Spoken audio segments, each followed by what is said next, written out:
नमस्कार, मैं Hansraj MDM higher education college Raisinagar के YouTube channel MDM online studies में आपका हार्दिक स्वागत करता हूं। मैंने आपको पूर्व में इस यूट्यूब चैनल के माध्यम से छंद विधान की परिभाषा, छंद का अर्थ और छंद के प्रमुख जो अंग है उसके बारे में आज अपने अध्ययन करेंगे। इसलिए पूर्व में जिन्होंने इस वीडियो को या इस चैनल को सब्सक्राइब नहीं किया है वो चैनल को सब्सक्राइब करें, और जो पूर्व में आई हुई वीडियो है और आने वाली जो नेक्स्ट वीडियो है उसको भी हम आपको उपलब्ध करवा सकें। इसलिए आइए आज हम छंद के जो शेष रह गया टॉपिक उसके बारे में अध्ययन करते हैं, जो है छंद का अंग, अर्थात छंद के अंग के बारे में आज हम अध्ययन करेंगे। आइए, छंद के अंग। देखो, जिस प्रकार से मनुष्य का शरीर बना होता है उसी प्रकार से छंद भी तत्वों के द्वारा बनता है। जिस प्रकार से मनुष्य का शरीर है 5 तत्वों के द्वारा बना हुआ है, कि जिस प्रकार से अचल राम जी अपनी वाणी में लिखते हैं कि 5 तत्व का बना शरीरा भीतर भरा जयकारा, अर्थात 5 तत्वों से मनुष्य का शरीर बना हुआ है, जिसमें पृथ्वी है, जल है, अग्नि है, वायु आदि, ये 5 तत्व है जिसके द्वारा मनुष्य का शरीर बना। इसी प्रकार से छंद भी तत्वों के द्वारा बनता है। और छंद, पूर्व वीडियो के अंदर आपको मैंने जैसे बताया कि छंद की क्या आवश्यकता है, क्या महत्व है, क्यों किया जाता है, कविता के अंदर क्या काम करता है छंद, वो सारा इन तत्वों को अपने को सबसे पहले समझना होगा। उसके बाद में अपने छंद कौन से हैं, मात्रिक कौन से हैं, वर्णी क्या है, उसके बारे में अध्ययन करेंगे। तो सबसे पहले छंद के तत्व कौन से हैं, छंद के अंग। छंद के मुख्य 8 अंग माने गए हैं, जिनमें से पहला अंग है वर्ण।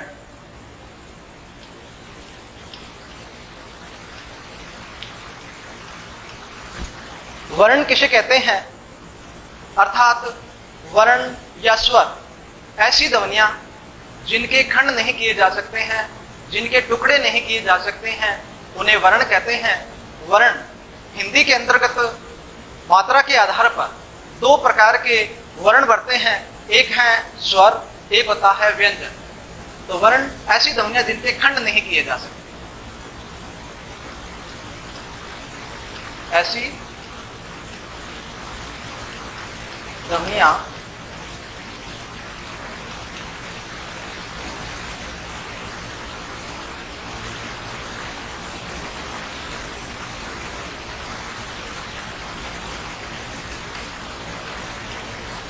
जिनके खंड नहीं किए जा सकते।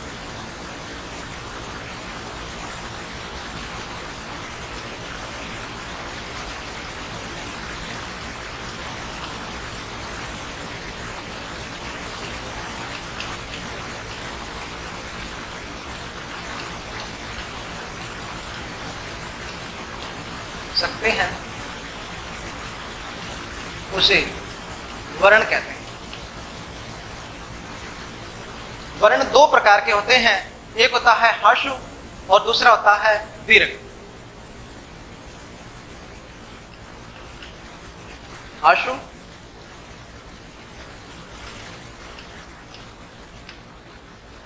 दीर्घ।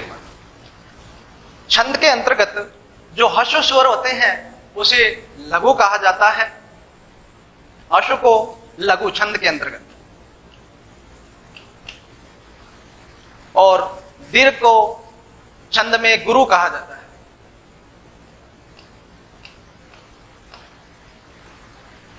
हर्ष का जो छंद के अंतर्गत जो प्रतीक है वो एक खड़ी पाई के रूप में जाना जाता है, प्रतीक इसका।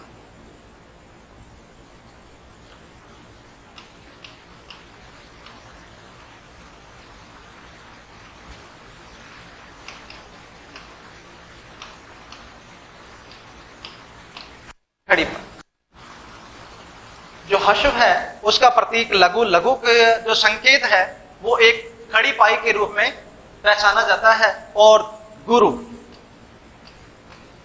जिसका प्रतीक है एक वक्र रेखा। लघु का संकेत अर्थात 1 होता है, जिसे गिनती गणना के अंतर्गत 1 कहा जाएगा, और गुरु है जिसको गणना के अंतर्गत 2 का, अर्थात 2 इसकी काउंटिंग करनी हो। उसके बाद दूसरा जो छंद का अंग है वो है इसके अंतर्गत जो आता है वो है मात्रा।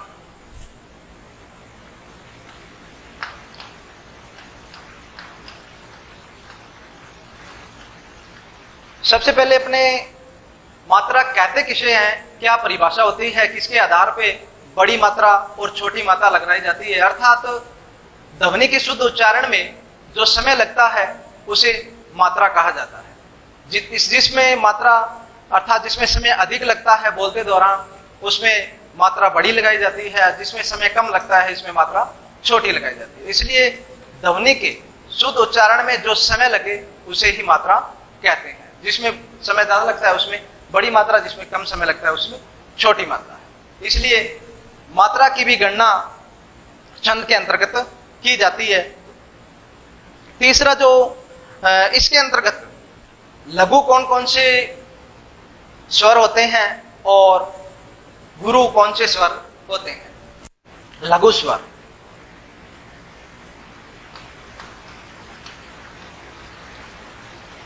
ए, ई,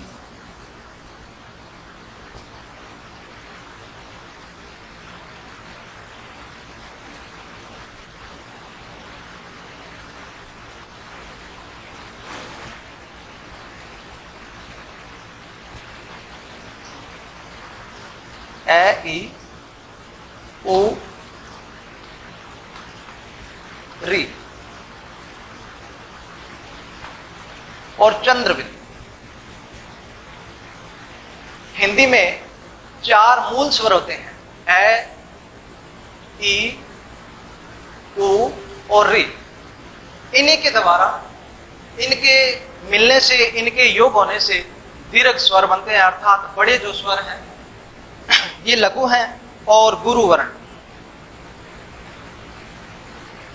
जिस प्रकार से ए के साथ ए मिलने से आ बना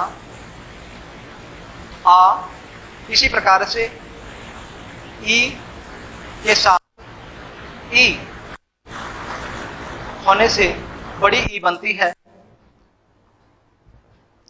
इसी प्रकार से लघु के साथ में लघु का योग होने से बड़ा ऊ बनता है। इस प्रकार से कहने का भावार्थ यह है कि जो 4 मूल स्वर हैं उन्हीं के द्वारा, उनके योग होने से गुरु स्वर बनते हैं। तो मात्रा के आधार पर अर्थात छंद का जो दूसरा अपना अंग है वो मात्रा, लघु और गुरु 2 मात्राएं होती है। कौन से लघु स्वर है, कौन से दीर्घ स्वर है। लेकिन मात्रा लगाते दौरान अपने को एक बात का ध्यान रखना है, जिसके ऊपर मात्रा एक अपवाद के अंतर्गत गिना जाता है कि जो ई, लघु ई और गुरु ई, दोनों के ऊपर गुरु मात्रा ही आएगी। अर्थात दोनों को गुरु ही मानना पड़ेगा। छंद के अंतर्गत यह नियम है।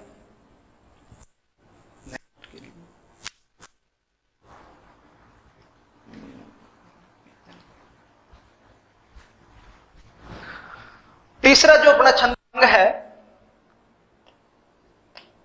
चरण।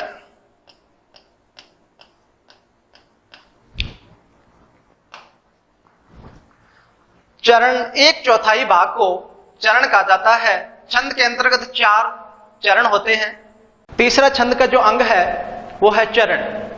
छंद के 1/4 भाग को चरण कहते हैं क्योंकि छंद के अंतर्गत चरण एक पैर का काम करता है। कविता को जब पढ़ते हैं उसके अंदर पैर लगाने का काम, उसको आगे बढ़ाने का काम है, वो चरण करता है। चरण के अंतर्गत चौथाई भाग को क्या कहते हैं, चरण। इसमें 3 प्रकार के चरण होते हैं, मात्रिक, अर्धमात्रिक और सम।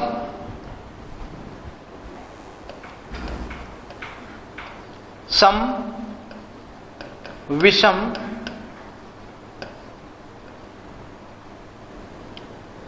सम, विषम, अर्धसम।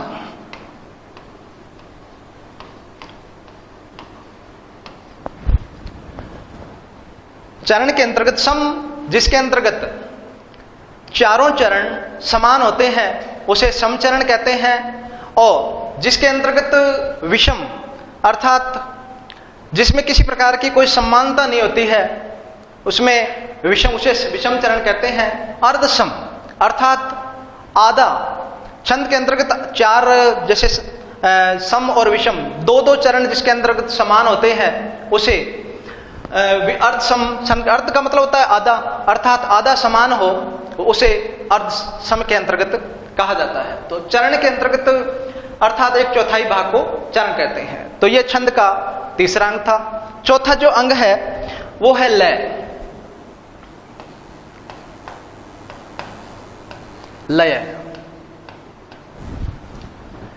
किसी भी कविता को जब अपने पढ़ते हैं उसके अंदर लय, एक रूपता, एक समानता, उसके अंतर्गत एक लय का काम करने वाला, उसके अंदर एक आनंद का काम करने वाला, वो एक लय करता है। अर्थात छंद का जो दूसरा समानता, समानता,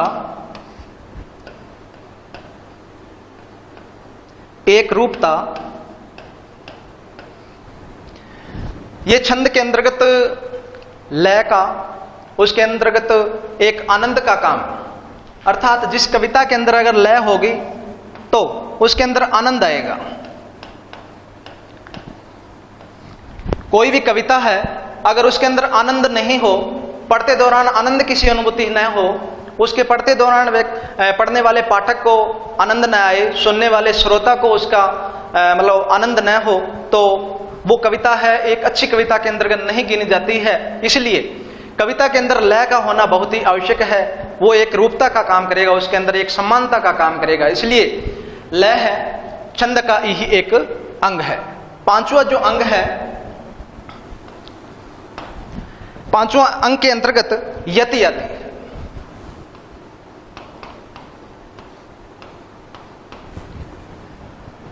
कोई भी कविता अपने पढ़ते हैं, उस कविता के बीच में थोड़ा सा विराम, थोड़ा सा ठहराव, विश्राम जो होता है उसे यति कहते हैं। इसके लिए मैं आपको एक उदाहरण दूंगा, उदाहरण के द्वारा आसानी से वो समझ में आ जाएगा। यति जिसका प्रतीक है, प्रतीक, यह आपने देखा होगा कोई कबीर का दोहा है, रहीम का दोहा है, वृंद का दोहा है, उसके अंतर्गत जब अपने पढ़ते हैं बीच में यह प्रतीक लगा होता है जिसका अर्थ होता है उसके अंदर लय का काम कर रहा है, अर्थात उसके अंदर एक अवरुद्ध, अर्थात उसके अंदर थोड़ा सा विश्राम, ठहरने का काम कर रहा है। जिस प्रकार से उदाहरण है, रोको मत जाने दो।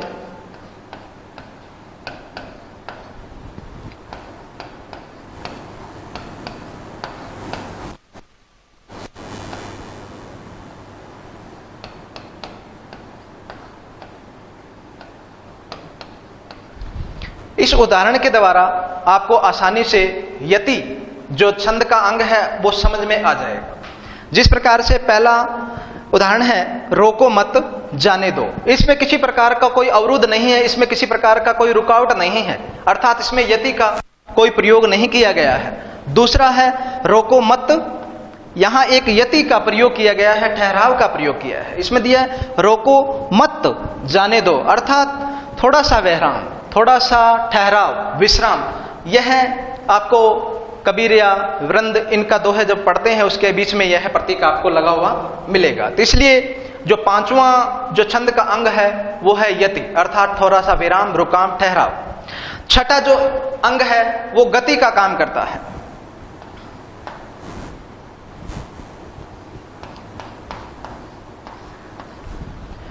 जिस प्रकार से अपने थोड़ा सा विराम करते हैं उसके बाद में जब आगे बढ़ते हैं, गति का मतलब होता है विकास करना, आगे बढ़ना। जब रोको मत जाने दो, आगे जब बढ़ते हैं उसको अपने यति, अर्थात इसको क्या कहते हैं, गति। जिस प्रकार से कोई भी दोहा है, जिस प्रकार से गुरु गोविंद दोऊ खड़े काके लागू पाए, बलिहारी गुरु आपने गोविंद दियो बताए, अर्थात यहां से जब रुक के यति का प्रयोग करके उसके बाद में जब अपने आगे बढ़ते हैं उसे गति कहते हैं। तो गति का मतलब होता है आगे बढ़ना, विकास करना।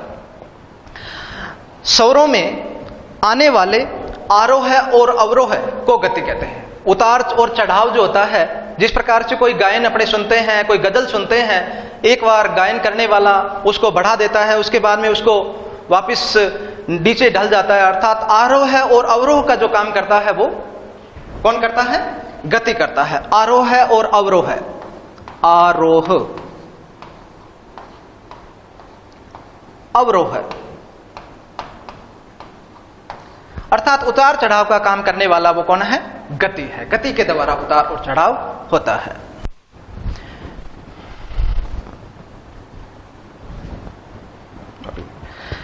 इसके बाद में जो 7वां छंद का अंग है वो है तुक।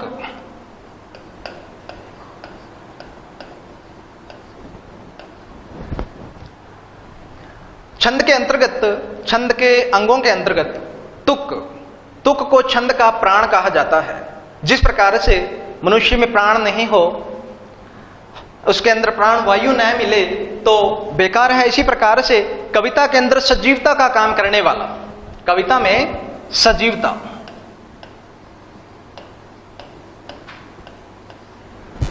कविता में सजीवता, रमणीयता,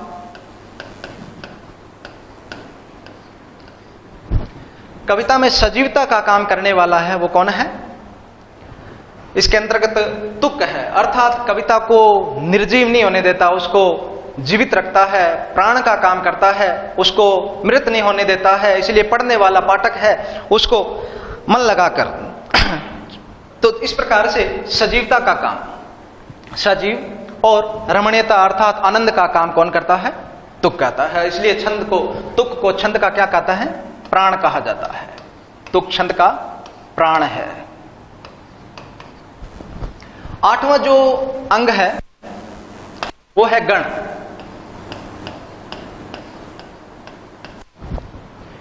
गण किसे कहते हैं? 3 वर्णों के समूह को गण कहा जाता है। गण की परिभाषा है 3 वर्णों के समूह को, 3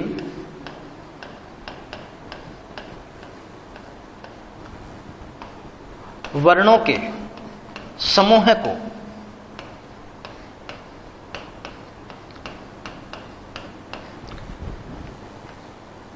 गण कहते हैं।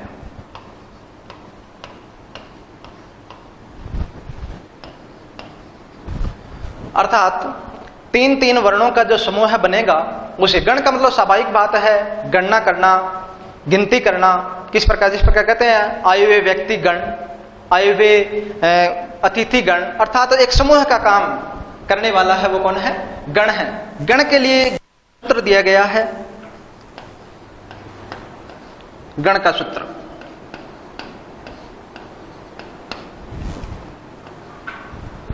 गण का सूत्र य मा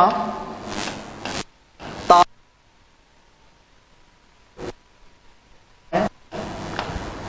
लेगा।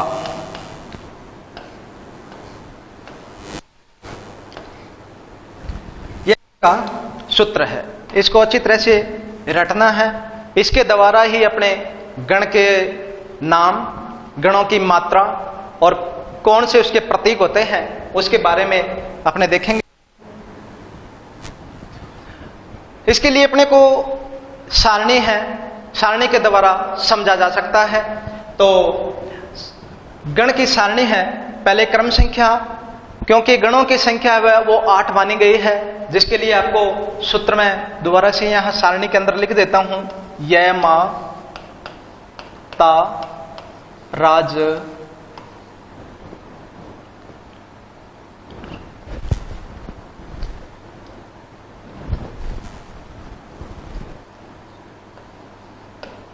बान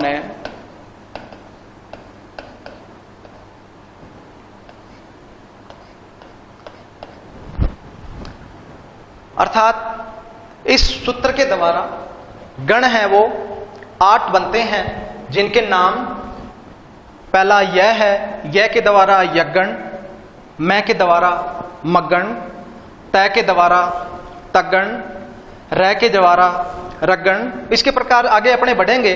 जय के द्वारा जगण, भय, भगण और उसके बाद में नगण और उसके बाद में सगण। देखो मैंने यहाँ स तक लिया है, उसके बाद ये 2 जो वर्ण बचते हैं या स्वर बच जाते हैं, क्योंकि इनके बाद 3 वर्णों का समूह है वो बनता नहीं है, इसलिए यहाँ तक जाकर 8 ही गण बनेंगे, इसलिए गणों की संख्या कितनी है? 8 है। इसके बाद इनके मात्राएं, मात्रा देखो, इसका मात्रा जिसके ऊपर जो लघु है उसके ऊपर 1 मात्रा का प्रयोग करना है और जो गुरु है उस पे 2 मात्रा का, अर्थात गुरु का वक्र रेखा का प्रयोग करना है।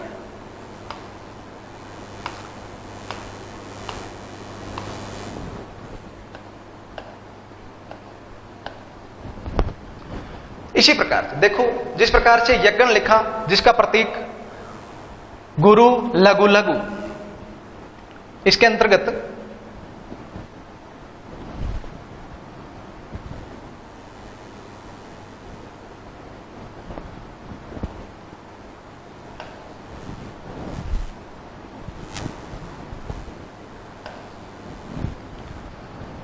यज्ञ के अंतर्गत गुरु लघु गुरु गुरु 2 मात्राएं आगे। इस प्रकार से ये जो सारणी है, ये प्रतीक है, उसके अंतर्गत बनते हैं। इसके बाद में ये उदाहरण है, जिस प्रकार से बहाना लिखा हुआ है, इसके ऊपर अपने जब मात्राएं लगाएंगे तो इसके अंदर स्वाभाविक है कि बै के ऊपर मात्रा लघु होगी, उसके बाद में हा आ गया, इसलिए बड़ी मात्रा है ना बड़ी।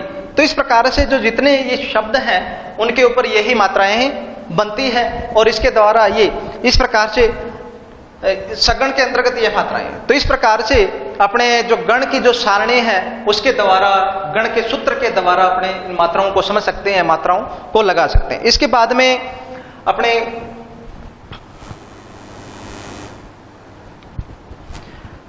छंद के प्रकार,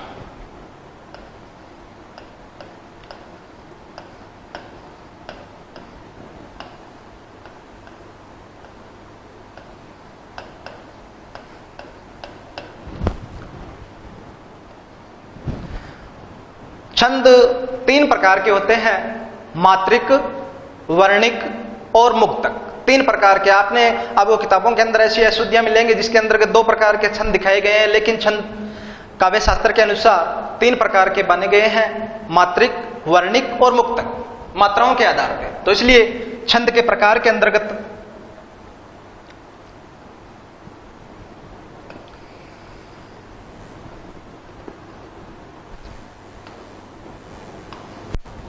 पहला है मात्रिक,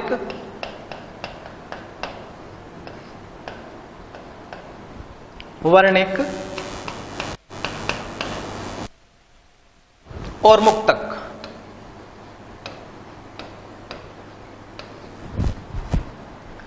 छंद 3 प्रकार के होते हैं, मात्रिक, वर्णिक और मुक्तक। मात्रिक, स्वाभाविक सी बात है कि जहां मात्राओं के द्वारा गणना की जाएगी वहां मात्रिक छंद होगा, और जहां वर्णों के द्वारा वर्णों की गिनती की जाएगी वहां वर्णिक छंद होगा।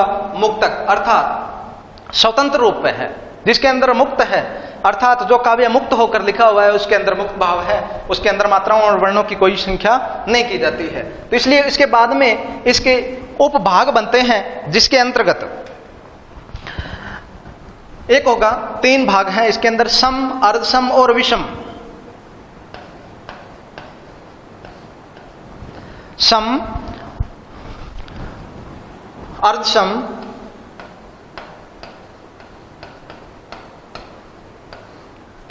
और विषम।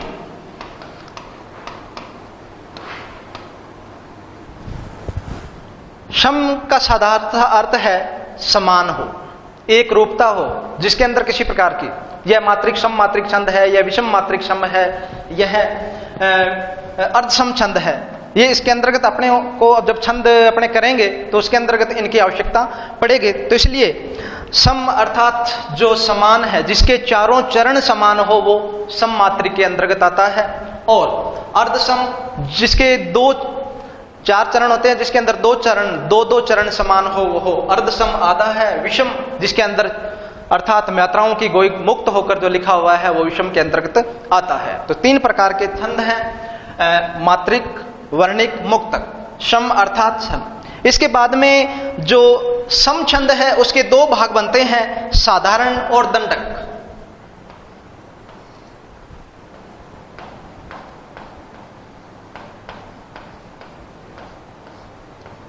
साधारण, दूसरा है दंडक। साधारण छंद के अंतर्गत 23 मात्राओं तक, जिसके अंतर्गत देखो 23 मात्राओं होती है, वो साधारण छंद के अंतर्गत आता है। और 23 से लेकर 32 जो मात्राएं, साधारण 23 से 32 मात्राएं, और 32 से लेकर 32 से 36 मात्राएं दंडक के अंतर्गत। अर्थात सम छंद के अंतर्गत जो उपभाग बनते हैं साधारण और दंडक, कई बार लिखा होता है यह साधारण सम छंद है, यह दंडक सम छंद है। अर्थात उसके अंदर 23 से लेकर 32 तक मात्राएं वो सम मात्रिक छंद के अंतर्गत आएगा, और 32 से लेकर 36 तक जो मात्राएं होगी उसके अंतर्गत उसे वो दंडक छंद के अंतर्गत आएगा। इस प्रकार से ये मात्रिक छंद के भाग हैं। उसके बाद में अर्धसम अर्थात आधा समान हो वो अर्धसम के अंतर्गत आएगा, और विषम जिसके अंदर मुक्त हो, किसी प्रकार के छंद बंधन से जो मुक्त होकर काव्य लिखा जाता है, उसके बाद। इसके बाद वर्णिक छंद है।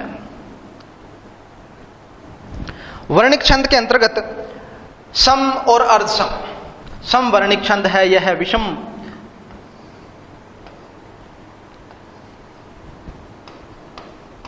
समवर्णिक।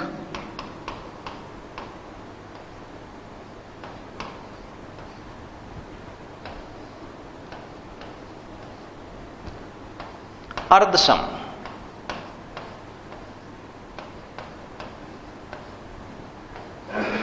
वर्णिक छंद।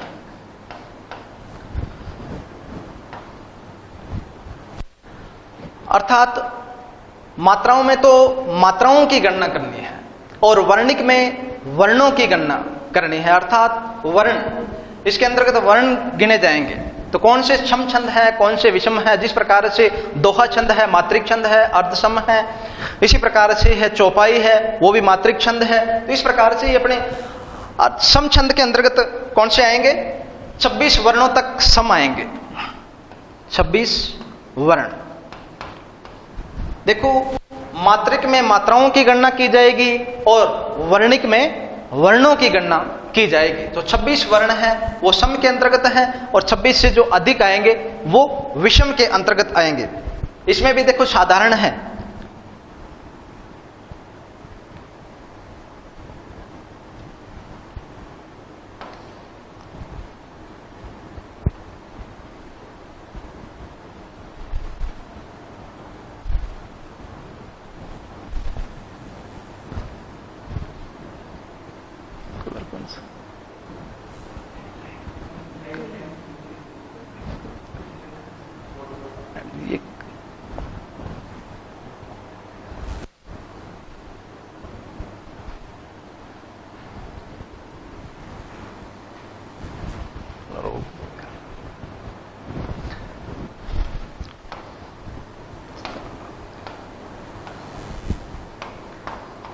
साधारण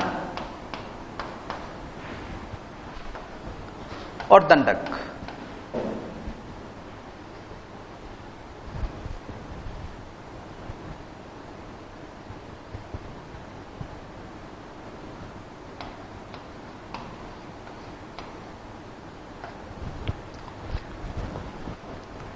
वर्णिक छंद के अंतर्गत जैसे वर्णिक छंद में सम वर्णिक छंद और अर्धसम वर्णिक छंद। सम छंद के अंतर्गत दो भाग उपभाग बनते हैं, जिसके अंदर साधारण, जिस प्रकार से अपने मात्राओं के अंतर्गत किए थे साधारण और दंडक, उसी प्रकार से वर्णिक में भी साधारण अर्थात 26 वर्ण तक साधारण में आएंगे, 26 वर्ण,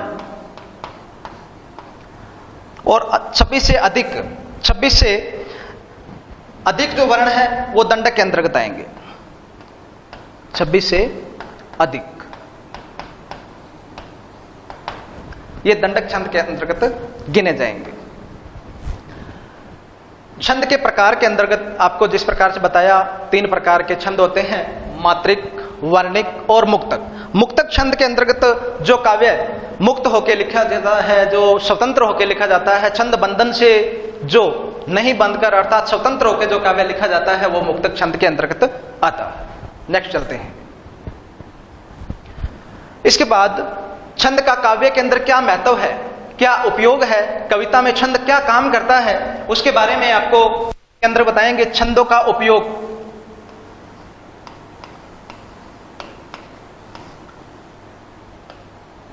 छंदों का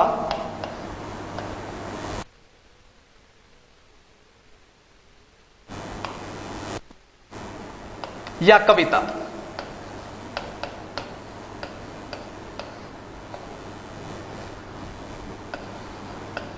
में उपयोग।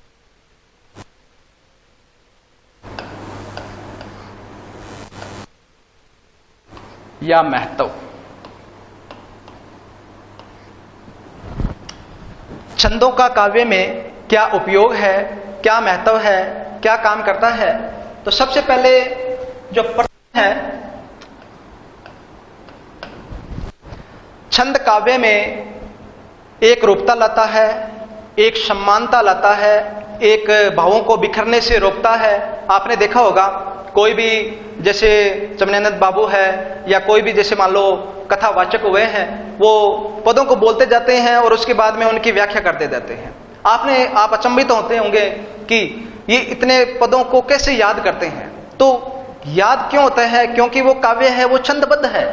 वो भी रामचरितमानस आदि जो लिखा हुआ है वो काव्य के नियमों के अनुसार लिखा हुआ है, इसलिए वो जल्दी याद हो जाता है और भावों को बिखरने से वो रोकता है। तो इसलिए छंद कविता में भावों को बिखरने से रोकता है। एक नंबर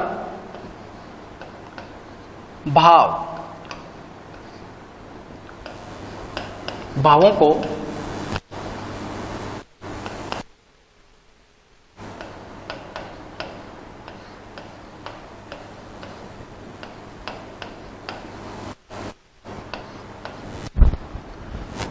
छंद, देखो भाव या भाव से मूल्य से मतलब नहीं है। मनुष्य के मन में उठने वाले जो विचार हैं वो भाव हैं। भाव कौन से हैं? यहाँ विचारों को ही भाव कहा जाता है। अर्थात मनुष्य के मन में जो अनंत विचार उठते हैं उनको एक रूपता का काम, एक सम्मानता का, एक जगह एक केंद्र जगह में इकट्ठे करने का काम है, वो कौन करता है? छंद करता है। वो भावों को बिखरने नहीं देता है, इसलिए उसके अंदर रोचकता बनती है। पहला है भावों को बिखरने से रोकता है, यह काम कौन करता है? छंद करता है। दूसरा है छंदबद्ध रचना है, वो जल्दी शीघ्र याद हो जाती है।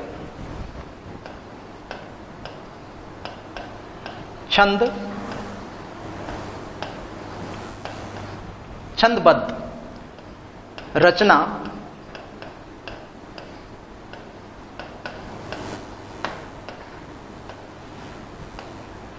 शीघ्र याद हो जाती है।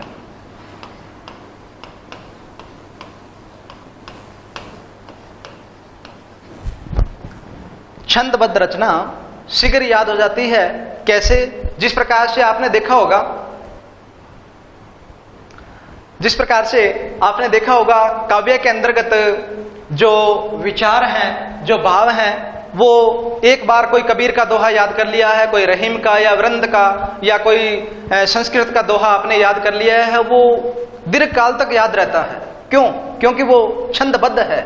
उसके अंतर्गत वो भावों को बिखरने नहीं दे रहा है, वो भावों को एक जगह इकट्ठे हो गए हैं वो भाव, इसलिए वो भाव क्या हो जाते हैं? याद हो जाते हैं और दीर्घ काल तक अर्थात लंबे समय तक वो याद रहते हैं। इसलिए छंदबद्ध रचना है वो क्या होते हैं? शीघ्र याद हो जाते हैं और लंबे समय तक वो याद रहते हैं। कौन काम करता है? छंद काम करता है। उसके बाद में छंद कविता में प्रेषणीयता लाता है। छंद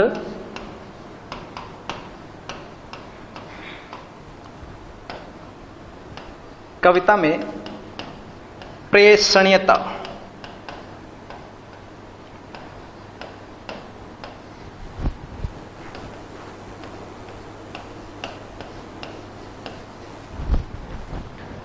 छंद भावों के अंदर प्रेषणीयता अर्थात भावों को एक